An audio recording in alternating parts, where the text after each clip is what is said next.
Hi, I'm Carol Jurgensen Sheets, aka Carol the Coach. And tonight I want to talk about something that really interferes with coupleship.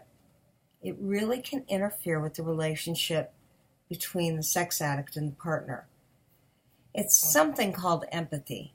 And oftentimes the partner waits and waits and waits for empathy to be established, and the sex addict doesn't know how to do it.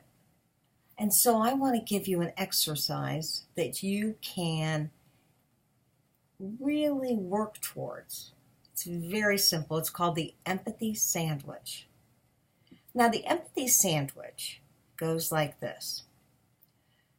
Maybe your wife or husband is triggered because you hugged a colleague at work.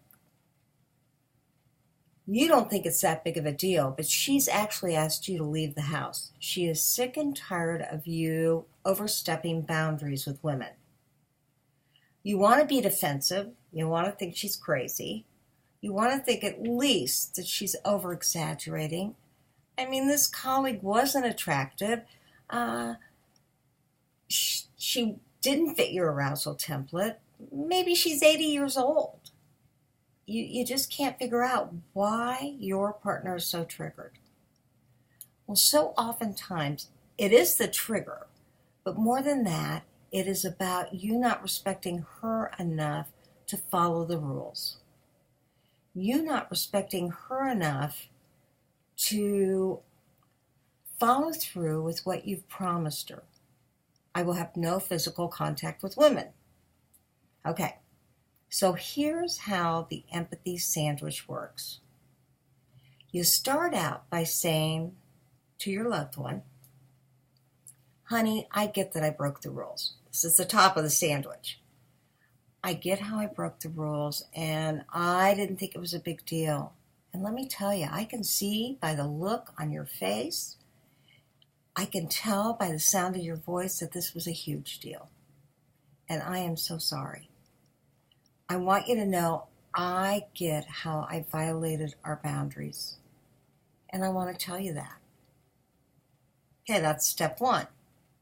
That's the top button. Then the middle part is something about you. Maybe it is so hard for me to remember these rules when they don't seem to trigger any kind of arousal, or they don't seem pertinent because I would never act out. It's not an excuse, it's an explanation. Then the bottom half of that empathy is, but you know what? I have violated our contract. I don't blame you for being mad. I'll take any consequence you want to give me, and I'm going to try harder. Because I love you, I want our relationship to work, and boy, I have got to stop making these mistakes because it activates every fear, every concern, every ability you have to trust me. And I am so, so sorry. Okay, that's the three parts. The top part, you tell her what you see and that you get it. And you didn't get it before, but you get it now. The second part is to give her a little bit of an explanation of why you did what you did. Now, that needs to be one sentence. You're explaining yourself, but you're not excusing yourself. And then that last part has to be that you really understand what you did and you're going to try harder and work harder. You're going to do it better next time. With empathy, you're putting yourself in her shoes. And I know that that's an impossible feat because if you're a partner, nobody can understand how activated you are, how much mistrust there is, how scared you are, how afraid that this is going to be your life and you don't want to live it, and therefore you got one foot in, one foot out. But what I do know to be true is if you two are working on things, he may need to be spoon-fed. And I know you may be sitting there going, Carol, I have done this a million times. I'm tired of spoon-feeding him. Well, here's your work. If you've done it over and over and over again, then I would encourage you to make one strong statement. I would encourage you to set a boundary, and I would encourage you to set a consequence and stick to it. You know, unfortunately, I meet a lot of partners that let the sex addict slide and slide and slide and slide. And so they don't really feel the consequences of their own behavior. And I have to tell you, in developing empathy, they have to figure out what they did to make you so upset, angry, hurt, scared. But oftentimes that requires a consequence so that they feel your pain because they feel their own. So if you are a partner, I would ask you to come up with some consequences. Maybe that looks like, I don't want to talk to you for the next 24 hours because I need to think about what I need to do. Maybe that's, I need you to leave and go to a hotel because if you can't respect me and my boundaries, I'm not sure I want to live with you. Maybe that's, I want you to get us an appointment right now with our therapist.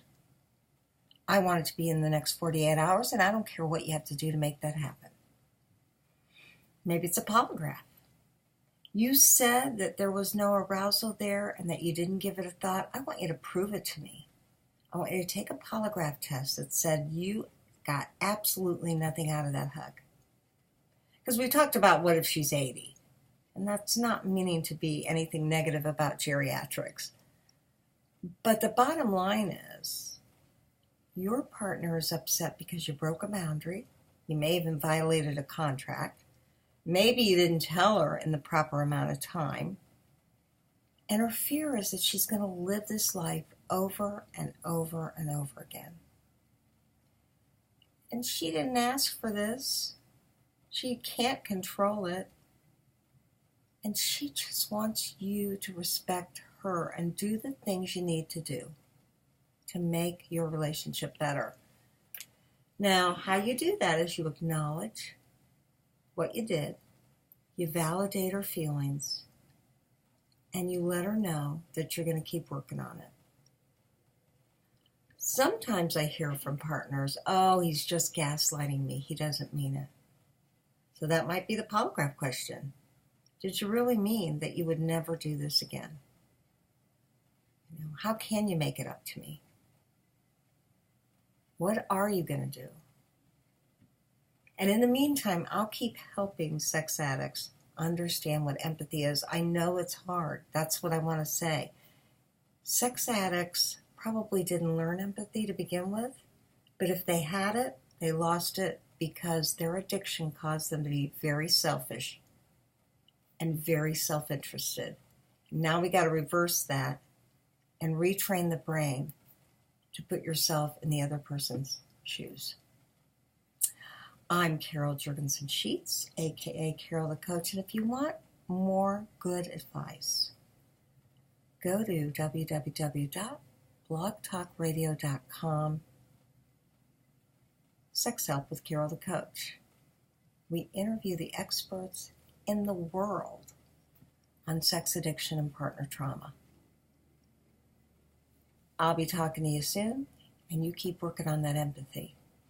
And partners, you keep working on being clear, giving boundaries, and having consequences that you don't take back. The addict needs that. He needs to be held accountable, and he needs to know you mean business.